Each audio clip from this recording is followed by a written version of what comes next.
नमस्कार दोस्तों, स्वागत है आपका A to Z स्टोरीज अद्भुत ऑफिशियल पर।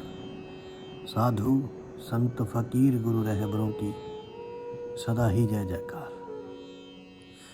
अनुराग सागर के भाग पहले में हमने जो है वो जाना था कि कौन अधिकारी है, कौन है अनुरागी, कौन है तत्व अनुरागी।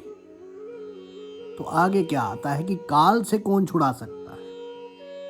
कहते हैं सतगुरु कबीर जी महाराज साहब, ऐसा कोई न दिखे भाई, अंत समय में ले छुड़ाई। आहे एक सा कहो बखानी, यही अनुराग होए सो मानी। सतगुरु आही छुड़ा वन हारा, निश्चय मानो कहा हमारा। अब यहाँ पर सतगुरु कबीर जी महाराज क्या कहते हैं कि काल से कौन छुड़ा सकता है। तो बोले ऐसा कोई दिखाई नहीं देता जो अंत समय में छुड़ा सकता हो, किंतु बोले एक बात मैं कहता हूँ, यदि आपके हृदय में प्रेम है, अनुराग है, तो मेरी बात मानो, सतगुरु ही है केवल जो वे काल के बंधन से आपको मुक्त करवा सकता है। ये हमारा जो कहना है इसे निश्चय ही मान लो। सतगुरु क्या करते हैं, काल ही जीत हंस ले जाही, अब चल देश पुरुष जताही। कि वो काल को जीत कर और हंस को हंस अर्थात जो जीव है, जो आत्मा है, इसे ले जाता है कहाँ, अविचल देश पुरुष जहाँ आई, जहाँ पर वे सत्य पुरुष सतपुरुष बैठा है, उस देश को ले जाता है। उसके आगे क्या कहते हैं, जा जहाँ जाए सुख होए, अपारा बहुर न आवे। यही संसारा जहाँ पर अनंत सुख है, जहाँ पर असीम सुख है, अपार है वे सुख। और एक बार वहाँ जाने के बाद व्यक्ति दोबारा इस संसार में, ये जीव जो है वो नहीं आता। उसके बाद सतगुरु कबीर जी महाराज साहब क्या कहते हैं कि विश्वास कर मन वचन को तब चढ़े, सत की राह को जो सर जो सूरमा रण में धसे, फिर पाछे चितवन ना हो सती सूरा भाव लख के। संत सो मगधार ये मृतक के भाव विचार, गुरु गम काल कष्ट निवार। लेकिन अब सतगुरु लेकर तो जाए, लेकिन जाएंगे किसको लेकर, कौन है जो जा सकता है। वहाँ जो मन वचन से विश्वास करता है, उस मालिक पर, सतगुरु के ऊपर जो विश्वास रखता है और सत्य की राह पर चलता है, जिस प्रकार सूरमा चलता है। और सतीन का क्या भाव होता है कि एक बार यदि कदम आगे बढ़ा लेते हैं तो ये पीछे नहीं हटा सकते। यदि युद्ध के मैदान में अगर सूरमा अगर अपने युद्ध पे चला गया तो आगे पैर चला गया तो पीछे कर लेगा तो वे मारा जाएगा, और बच जाएगा तो कलंकित होगा। इसे आप जान लीजिए। और यही सती का है। तो ये एक बार कदम आगे बढ़ा लेते हैं तो पीछे नहीं हटा सकते। इसी प्रकार जो व्यक्ति उस परमात्मा से प्रेम करता है और जो सच्चाई की राह पर एक बार चल दिया, उसे कदम पीछे नहीं हटाने चाहिए। और जो कदम पीछे नहीं हटाता, समझ लो कि वही मृतक है। यानी कि जीते जी उसने अपने आप को समझ लिया है कि मैं मर गया, केवल उस परमात्मा की राह पर ही अब चलना है। इस मृतक के भाव को विचार करो और उस गुरु के कहे पर चलो कि अब मेरा मुझ में कुछ नहीं, जो कुछ है सो तेरा। मैं तेरे कदमों में पड़ी, तू हो गया मेरा, कि अब तो तू ही तू है। मैं तेरा, तू मेरा, तू और मेरे में कोई फर्क ना रह गया। मैं और तू एक हो गए। अब तेरी सोच से चलूंगा मैं। क्या गुरु है मेरे प्रभु सतगुरु, मैं तो अब आपके ही सोच से चलूंगा। कहते हैं ना कि गुरु को शीश चढ़ाना, वो यही कहते हैं। अपनी सोच वहां सरेंडर हो गए पूरी तरह से। गुरु के कहे पर चलो तो जो काल का कष्ट है इसका निवारण हो जाएगा, इससे बच जाओगे। इसके बाद सतगुरु कबीर जी महाराज साहब कहते हैं कि जो अधिकारी है, जो वहां जाने का, जो इस प्रकार का जो है भाव रखता है, वे बहुत ही दुर्लभ हैं। ऐसे व्यक्ति बहुत दुर्लभ है। क्या कहते हैं, कोई एक सूर जीव जो ऐसी करनी करे, ताही मिले गो पीव, कहे कबीर विचार, के की ऐसी करनी जो करे, जो ऐसा भाव ऐसा प्रेम रखेगा उस प्रभु उस परमात्मा से, ऐसा तो बिरला ही कोई होता है। और वही उस अपने पीव तक यानी उस परमात्मा तक, उस पिया तक पहुंच सकता है और उस सत्य पुरुष तक पहुंच सकता है। आगे कहते हैं कि अब जो मृतक की बात कही है धर्मदास जी, वो पूछते हो मृतक है कौन, किसे मृतक कहेंगे। मृतक भाव प्रभु कहो भुजाई, जाते मन की तपन्ना, साईं के विधि मरत कहो ये, जीवन कहो बिलोनाथ अमृत धन।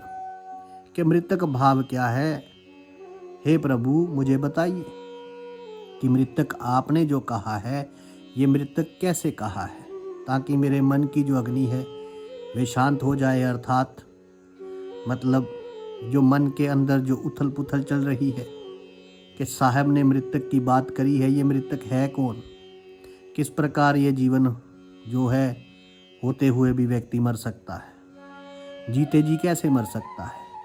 हे अमृत के सागर, तुम मेरे ऊपर जो है ये अमृत बरसाओ। तो क्या कहते हैं सदगुरु कबीर जी महाराज, अब मृतक का दृष्टांत देते हैं कि मृतक कहते किसको हैं। वहाँ पर जो है वो उदाहरण देते हैं कबीर जी महाराज। वो कहते हैं धर्मदास, ये कठिन कहानी गुरुगम ते कोई बिरला जानी। अब इस चीज़ को ज़रा समझिए कि ये बहुत कठिन है। अब सदगुरु कबीर जी महाराज जो भी कुछ बताएंगे, इसके आगे अनुराग सागर में जो भी कुछ है वो सब एक कहानी के तरीके से है, जो आपको है बताया जाएगा। जिस प्रकार मूर्त जो है वो परमात्मा तो नहीं है, भगवान तो नहीं है, लेकिन वो भगवान का प्रतीक अवश्य है। तो इसी तरह ये जो कहानी है बताई जाएगी, इसे आप स्थूल स्वभाव में मत लीजिए, स्थूल रूप में इसे ग्रहण मत कीजिए। इसका जो भाव है उसे ग्रहण कीजिए। जो अब जो है सदगुरु कबीर जी महाराज साहब बता रहे हैं, कहते हैं धर्मदास ये कहानी बड़ी कठिन है, कैसे सुनो इसे तो कोई गुरु के ज्ञान से कोई बिरला ही जान सकता है, बिरला ही समझ सकता है, नहीं तो इस कहानी को कोई समझ नहीं पाता है। और यही आज के संसार की दशा है।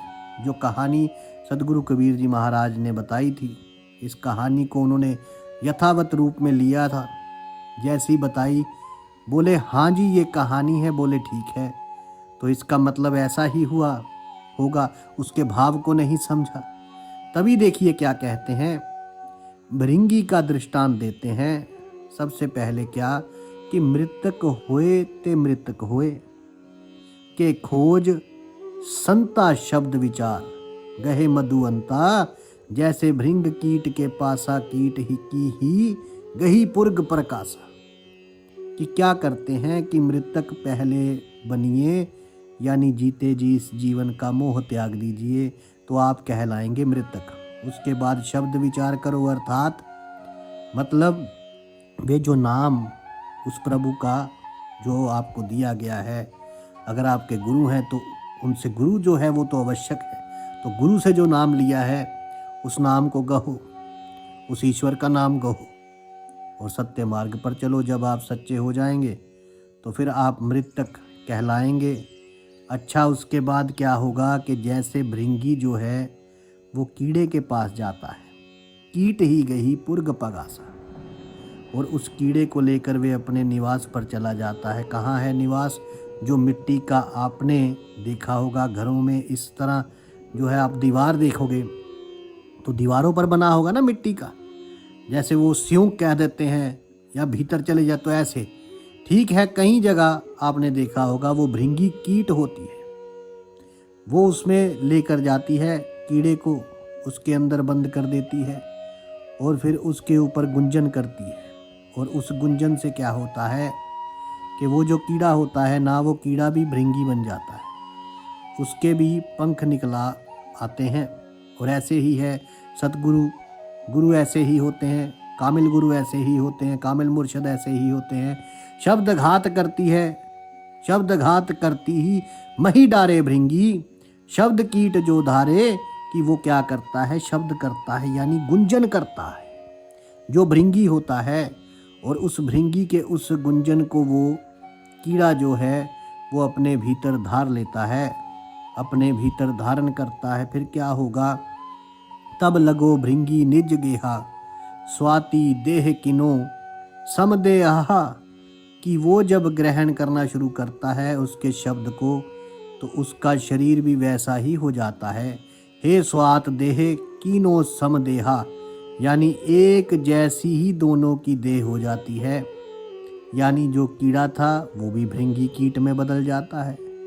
भृंगी शब्द कीट जो माना, वर्ण फेर आपन कर जाना, बिरला कीट जो हुई सुखदाई, प्रथम आवाज गहे चितलाई, कि जैसे भृंगी कीट की आवाज़ सुन के अपना स्वरूप बदल लेता है कीट, इसी प्रकार ऐसे लोग बहुत विरले होते हैं कि जो पहली बार में ही सुन ले, पहली बार में ही जो आवाज़ सुन ले, ऐसे तो बिरले ही होते हैं और वो बड़े ही सुखदाई होते हैं, उनको बहुत सुख मिलता है। फिर क्या कहते हैं, कोई दूजे कोई तीजे माने, कोई तो पहली आवाज़ में ही समझ जाते हैं कि हाँ ये मेरे भले के लिए आई है। किंतु कोई अज्ञानी जन होते हैं, जैसे भृंगी कीड़ों को लेकर आती है, कोई कोई कीड़े ऐसे होते हैं जो पहली बार में नहीं सुनते, वो बार बार गुंजन करना पड़ता है। तब उनके दिमाग में बात आती है कि इसी प्रकार मनुष्य भी अलग अलग प्रकार के हैं, इनको एक बार समझाओ तो नहीं समझ में आती, कोई दूजे कोई तीसरी बार में, मानो तन मन रहित शब्द हित जाने, कोई कोई दूसरी बार में समझता है। मतलब कहने का मतलब ये है कि बार बार समझाना पड़ता है, तो किसी को पहली बार में ही समझ आ जाता है, तो उस शब्द के भीतर ही अपना ध्यान लगाते हैं। किसी किसी को तब वे तन और मन से रहित होकर उस शब्द के भीतर ही अपना ध्यान लगाते हैं और ये उनको समझ आती है कि ये शब्द, ये नाम, यही हमारे हित में है। भृंगी शब्द कीट ना गहाई, तो पुन कीट आश्रय रहाई। यदि भृंगी का शब्द कीड़े को अगर नहीं सुहाता है, यदि कीड़ा भृंगी के शब्द को नहीं सुनता है, नहीं मानता है, तो कीड़ा का कीड़ा रह जाता है, वो भृंगी में नहीं बदल सकता। धर्मदास ये कीट को भेवा, यही मति शिष्य रहे गुरुदेव गहे गुरुदेवा, कि जिस प्रकार ये कीड़े का जो स्वभाव है धर्मदास, ऐसे ही स्वभाव शिष्य का होता है। जो शिष्य अच्छा है वे गुरु को कहेगा, यानी गुरु के वचनों को मानेगा, और जिसका नहीं है वो नहीं मानेगा। कोई एक बार में मानता है, कोई दो बार में, कोई बार बार कहने पर मानता है। तो ये सदगुरु कबीर जी महाराज साहब यहाँ पर समझाना चाहते हैं आगे की भृंगी भाव की प्राप्ति होती कैसे है। तो क्या कहते हैं कबीर जी महाराज कि भृंगी मति ढक गए, तो करो निज सम आही, हो द्वित्या भावण चित व्याप सोलहे जीव मोही, हो गुरु शब्द निश्चय सत माने भृंगी मत, तब पवाई तज सकल आशा शब्द वासा। काग हंस कहाव की भृंगी भाव की प्राप्ति कैसे होती है कि भाई जब भृंगी के शब्द को कहा जाता, मतलब ग्रहण किया जाता है, तब कीड़ा भृंगी के समान हो जाता है। इसी प्रकार जो भक्त है उसके हृदय में जो मृतक है, उसके हृदय में कोई दूसरा भाव नहीं आना चाहिए उस परमात्मा के अलावा। मैंने आपको पहले भी बताया कि कबीर जी महाराज ने भेजा रजी को भिक्षा लेने के लिए, तो उनके मन में क्या भाव आया कि ये माता की जो भी संतान होगी वे कभी भूखी नहीं रहेगी। सिर्फ एक भाव, और उसके कारण रविदास जी को पुनर्जन्म लेना पड़ा और रैदास कहलाए। तो यही चीज़ सदगुरु कबीर जी महाराज साहब यहाँ बता रहे हैं कि द्वितीय भाव न चित्त व्याप, द्वितीय भाव न चित्त व्याप, दूसरा भाव इस मन में नहीं आना चाहिए। सोलह जीव मोही हो, नहीं तो वो जीव का मोह लेगा, जीव मोह में फंस जाएगा, उस भाव के मोह में फंस जाएगा, भाव नहीं आना चाहिए दूसरा सिवाय उस मालिक के। गुरु शब्द निश्चय सत माने भृंगी मत तब पवाई, जो गुरु का, जो सच्चे गुरु का शब्द को निश्चय करके सत्य मानता है, तब भृंगी जैसी मति वो प्राप्त होती है। सारी आशा सब कुछ छोड़ दो, तब ये काग जो है ये हंस कहा जाता है। तद सकल आशा शब्द वासा, सारी आशा त्याग के केवल उस नाम में ही बसो, उस नाम में ही लो लगाओ, तब ये काग जो है, कौवा जो है, हमारा कालापन है, जो अंधकार जो है, हमारे मन की कालिक जो है, ये सारी कालिक धुल जाएगी और हम हंस कहलाएंगे। अब ये हंस कौन है? धर्मदास जी पूछते हैं। क्या कहते हैं कि ये हंस कौन है? तो सतगुरु कबीर जी महाराज क्या कहते हैं? तज कागे की चाल सत्य, शब्द गही हंस को मुक्ता चुगे रसाल, पुरुष पक्ष गुरु मग गवन। मतलब कौवे की चाल को छोड़ के, कौवे की वृत्ति को छोड़ के जब सत्य की राह पकड़ी जाती है, सत्य शब्द को जब व्यक्ति ग्रहण करता है, तब वे हंस कहलाता है। हंस क्या बोलते? बोले वो मुक्ता चुगे, यानी मोती चुगता है। वो मोती चुगता है, वो कौवे की तरह इधर उधर चोंच नहीं मारता है, गंदी चीज़ों पर चोंच नहीं मारता, झूठ बिटा नहीं खाता, और वो जो है उसके बाद वे गुरु के रास्ते पर चले। पुरुष पक्ष गुरु मग गवन, मग का मतलब होता है रास्ता, रास्ता गवन मतलब चलना, यानी गुरु के बताए हुए रास्ते पर चलना, उस पुरु तक पहुंचना, उस पुरुष तक, सत्य पुरुष तक। अब सदगुरु कबीर जी महाराज आगे क्या कहते हैं?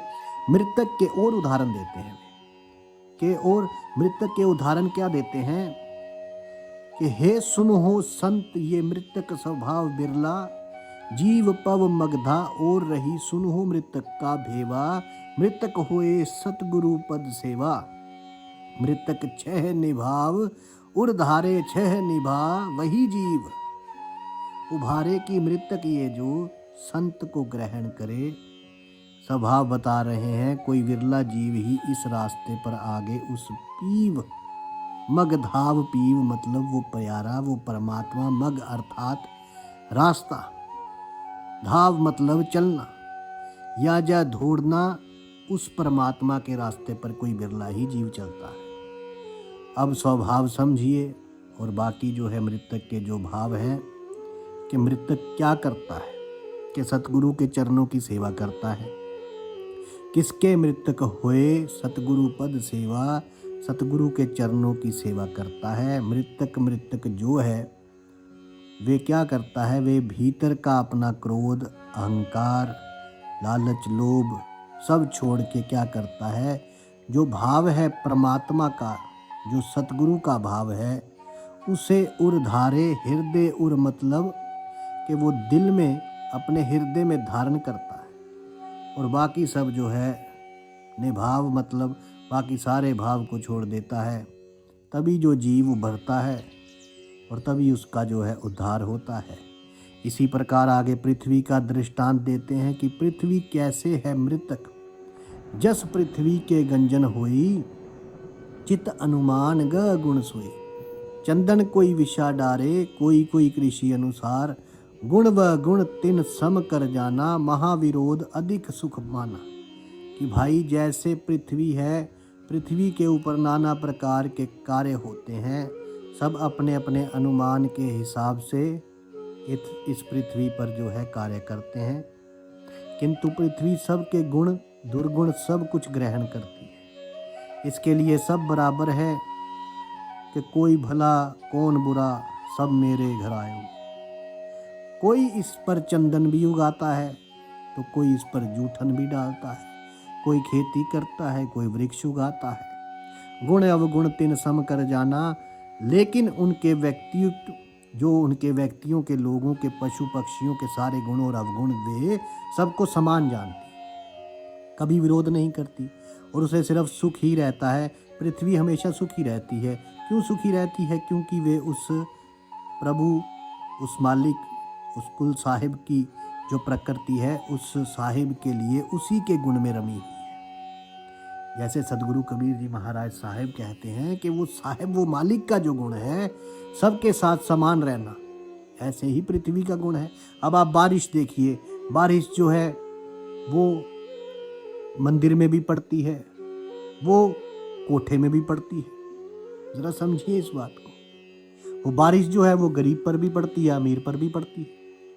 वो बारिश जो है वो सब पर पड़ती है, समान पड़ती है। वो जेल में जो कैदी है उस पर भी पड़ती है, जो बाहर इंसान है उस पर भी पड़ती है, जो पढ़ा लिखा है उस पर भी पड़ती है, जो नहीं पढ़ा लिखा उस पर भी पड़ती है, जो प्रभु को मानता है उस पर भी पड़ती है, जो नहीं मानता उस पर भी पड़ती है, जो प्रभु के रास्ते पर चलता है उस पर भी वो बारिश पड़ती है, जो नहीं चलता उस पर भी जो पड़ती है। तो जब वो परमात्मा जो है वो किसी के मतलब खिलाफ नहीं, वो सबको देने वाला है, तो समभाव जो है, तो समभाव से हमेशा खुशी ही रहेगा।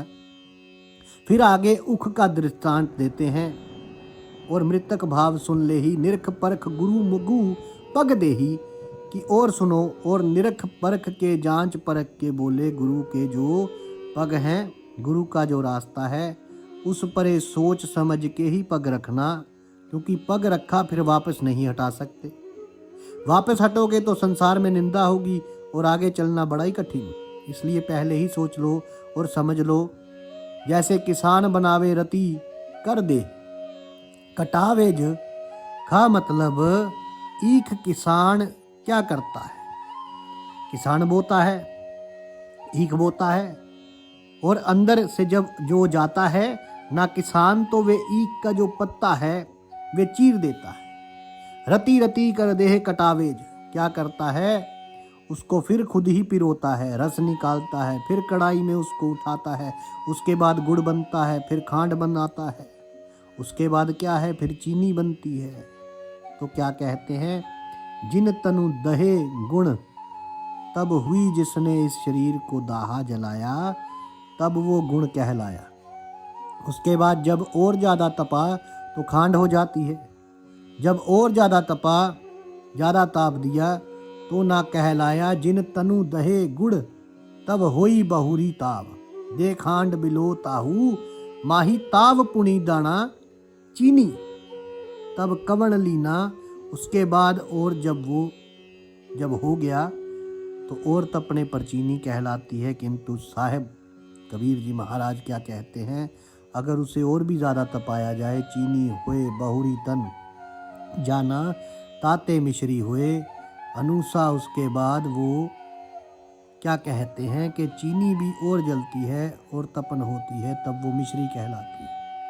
इसी प्रकार मृतक कौन है, मृतक वो है जो अपने को इस ज्ञान मार्ग पर तपाए, जो उस मार्ग पर चले, जो उस परमात्मा का मार्ग है, उस पर जितना वे तपे उतना ही वो निखरता जाएगा। जैसे सोने को आग में डालते जाएंगे तो वे तपता जाएगा और चमकता जाएगा। इसी प्रकार यदि चमक चाहिए तो तपना पड़ेगा। यदि आपको गन्ने से अगर मिश्री बनाना है तो आपको तपना पड़ेगा। ये तपिश, ये ज्ञान की तपिश, इस संसार के काम क्रोध लोभ मोह विकारों को जो तपन है, इसको नाश कर देगी, खत्म कर देगी। ये तपस उससे भी ज्यादा है, किंतु यह सहोग तभी मिश्री बन सकोगे, अगर इसको सहोगे। तो मिश्री ते तब कंद कहावा, कहे सतगुरु कबीर सबके मन भावा। मिश्री के बाद क्या है, फिर कंद कहलाता है और वे सभी के मन को अच्छा लगता है। यही विधि ते जो शिष्य है, सही गुरु कृपा सहजे भवत रही बोले। इसी प्रकार जो शिष्य इन सारी कठिनाइयों को सहता है, उस नाम के भीतर लगा रहता है, उस परमात्मा के गुण में लगा रहता है, बोले वही पार होता है इस भव सागर से। गुरु की कृपा से वो पार उतर जाता है। तो पार जाना है तो उस नाम में तपना होगा, उस प्रभु के नाम में तपना होगा। साधु संत फकीर गुरु रहबरों की सदा ही जय जयकार।